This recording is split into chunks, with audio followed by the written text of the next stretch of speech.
What's up, YouTube friends? Now, for a lot of you parents out there, it's summertime, and that means sleepovers, vacations, and camp. And for some of us, we can't sleep without our favorite pillows. So today, I'm going to show you how to make these fast and simple burrito-style pillowcases. And especially if you send your kids to camp, if that's still a thing anymore, it's good to send them something from home, that way they don't get so homesick. I'll show you how fast and easy they are next.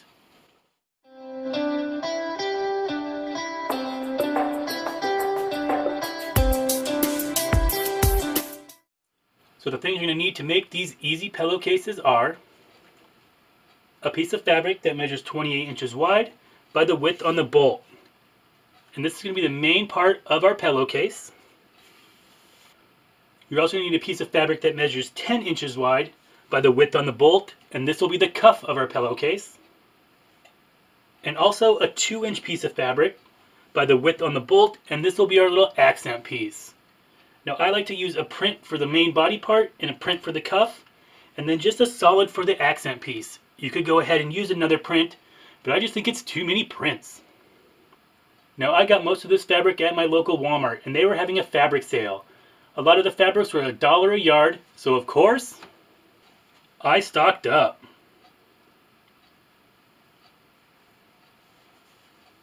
So I just want to give a big shout out and thank you to Aaron for putting up with me and cutting all my fabric.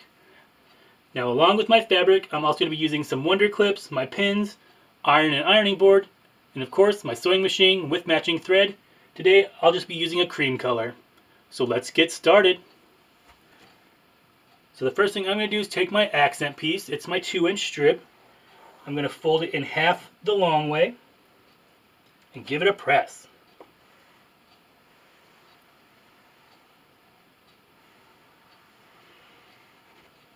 Once you have that all pressed, you want to set it off to the side a minute and grab your cuff piece. So I'm just going to fold that in half the long way also and give it a press.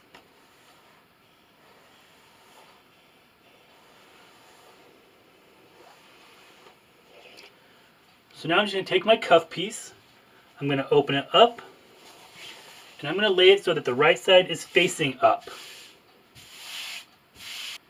Next, you're going to take your accent piece, and I'm going to line up my raw edges with the raw edges on the top here.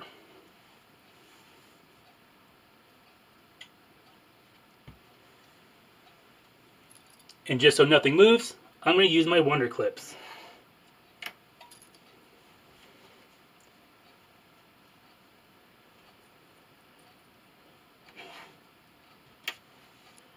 Now more than likely you're not going to match up here at the end, and that's just fine. We'll cut this off at the end. Most cotton fabrics come about 40 to 42 inches, so don't worry. So now you just want to take your main body piece. I have it so that the pretty side is facing down, and I'm just going to line it up along that top edge. Now this time I will pin. Make sure that you go through all of your layers.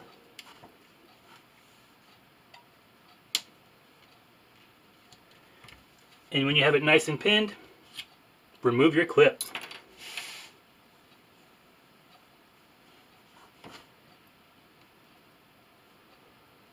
Now that I have it all pinned here at the top, I'm going to fold up my main body fabric, but not all the way to the top. And then just roll up the rest.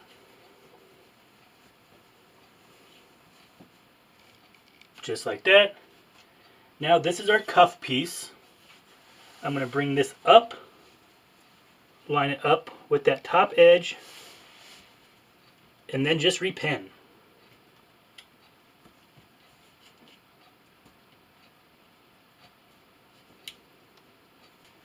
Now you should have this fabric burrito, hence the name. And you really want to make sure that your rolled up fabric isn't anywhere near this top edge. You do not want to catch that in your seam. So now I'm just going to take this over to my sewing machine, and using a 1/4 inch seam allowance, I'm going to backstitch at the beginning. I'm going to sew all the way down, backstitching at the end. Alright, so I'm over here at my sewing machine. Today I'll be using a straight stitch. My length is a 2.5. And before you freak out in the comments, yes, my fabric is different. Now my sewing room is really small. I actually share it with the laundry room. It's about 7 foot wide, and my little area is probably 15 foot long. So I don't have a whole lot of room to do stuff. So all you people that want different camera angles and all that, I don't have the room. It's a lot easier for me to film my shots at the table and then come back and do the sewing parts later on. And usually you guys don't notice because I have the same fabric. But anyway, I'll be using a straight stitch. My length is a 2.5 and a 1/4 inch seam allowance. So I'm going to backstitch at the beginning.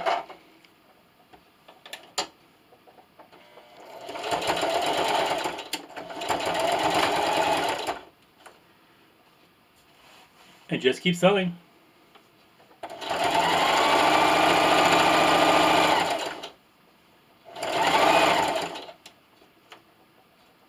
I'm coming up to the end here, so don't forget to backstitch.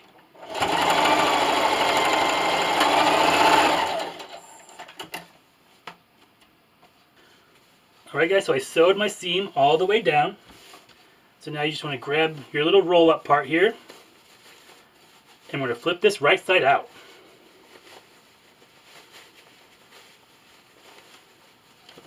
And then I just like to give it a little shake.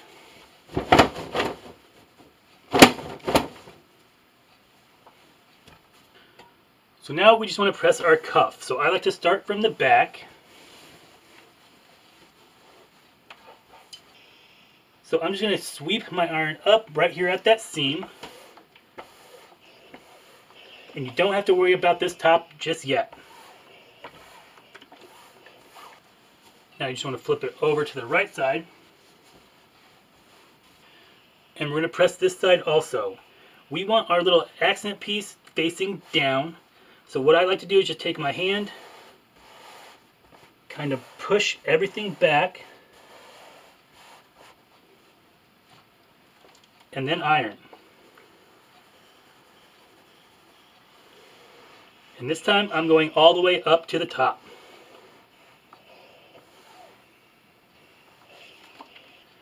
Now at this point there's an optional step that you can do that I'm not going to do. But if you don't want your flap to flap up when you wash it, you can go ahead and use a top stitch and top stitch down your little flap. This is a perfect time to use one of those decorative stitches, but me, it doesn't really bother me, so I'm just not going to do it. So the next thing we're going to do is trim off our salvages.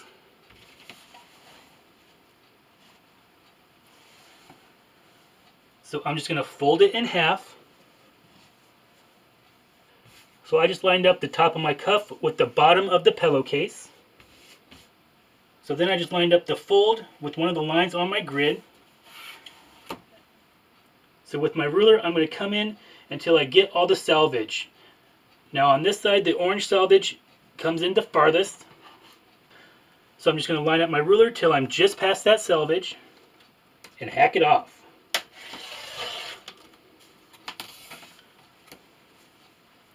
And you want to do the same thing on the other side. And just for a little reference, after I hacked all the salvages off, it's about 42 inches.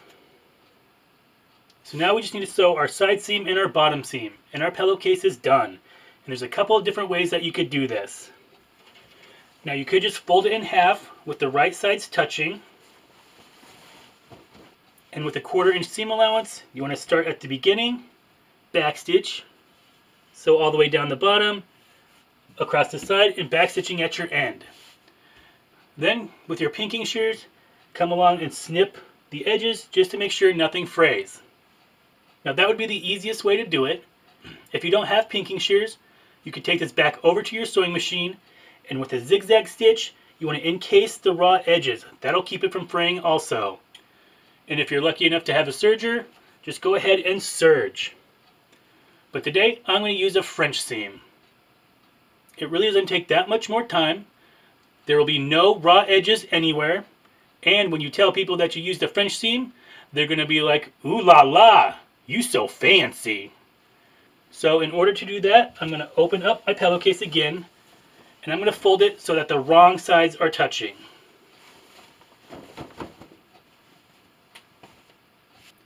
No matter which way you finish off this pillowcase, you really want to make sure that your cuff seams are matching.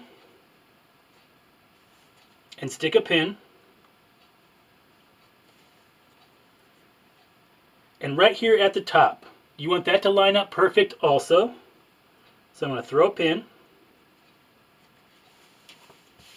And then, just so nothing else moves, I'm going to throw a couple more pins.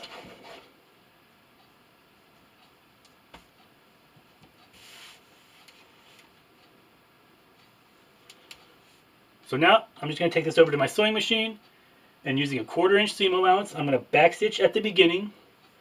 I'm going to sew all the way down, pivot, sew across the bottom, and backstitch at the end. I'll see you at the sewing machine.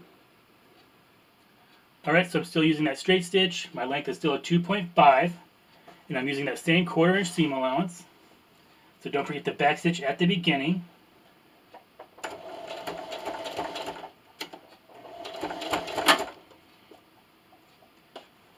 And continue to sew.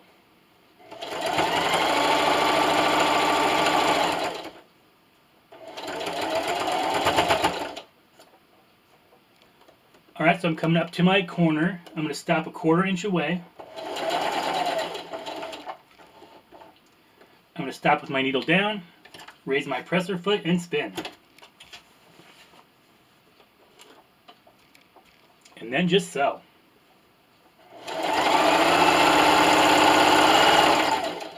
And don't forget to backstitch at the end.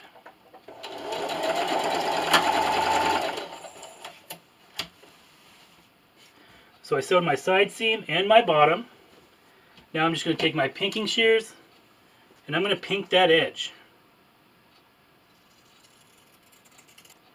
Now if you don't have pinking shears, go ahead and just trim to about 1/8 inch away from your seam line.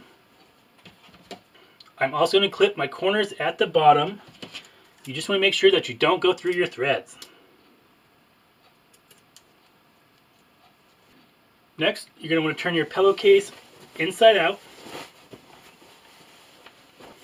With my bone folder, I'm going to poke out my corners, making sure they're nice and sharp. So now you just want to press your seams. Now I like to lick my fingers a little bit, and you just want to roll your seam. You want to make sure that they're nice and crisp. And then just give it a press.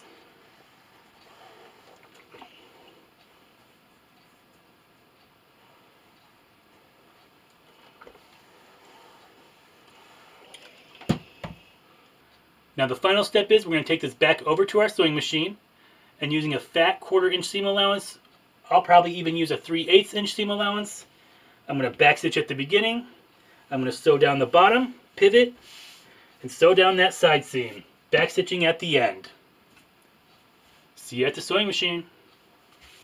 Alright, so this time I'm going to use a 3/8 inch seam allowance, and I'm going to backstitch at the beginning and the end.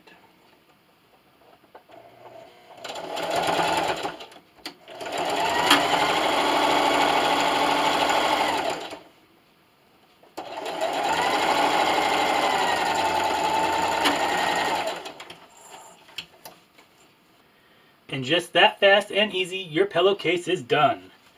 Now here's what the inside looks like. You can see there's no raw edges anywhere. So this is a perfect project for a beginner. It's not only really fast and really easy, but you get professional results and everyone's going to be amazed. Now I think these will make the perfect gift for just about anybody. Who wouldn't want some nice pillowcases? A lot of times now, those pillowcases you get in the store are really thin and really cheap feeling. Now here's a couple more that I made. Now this was actually the one I wanted to showcase in this video. I got to the point where I was doing the French seams and realized I didn't have my camera on. I was not very pleased with myself. So I also got this Minions fabric at Walmart, and I went ahead and used red as an accent piece, and I think it turned out great. I know the grandkids are probably going to be fighting over who gets what pillowcase, so I have a lot more to make. And here's the one that I used on the sewing machine, and I think this one turned out great also. Now if you have directional prints like these ones are, and you want it to run this way, you're going to need to cut it a little bit differently. So what I would do is go ahead and get about 1.5 yards, maybe 1.25 yards of fabric, and instead of cutting it the width on the bolt, you're going to open it up, fold it the other way, and cut it that way. That way your prints will be going this way. But since I'm using this just to throw around the house, it's not a very big deal. I hope you give this video a try. If you like this video and want to see more of my videos, go down below and hit the big red subscribe button and give this video a big thumbs up. If you'd like to be notified as to when I post a video, hit that bell notification button. If you have a question about this video or any of my other videos, or just like to leave a suggestion for a future upcoming video, leave me a comment. Feel free to share this video across your social medias. Head on over to Patreon at Scrappy's Patch if you'd like to support this channel. For as little as $1 a month, we'll keep these videos coming. Friend me on Twitter and Facebook at Scrappy's Patch if you'd like to share crafting ideas and pictures. And as always, thanks for watching.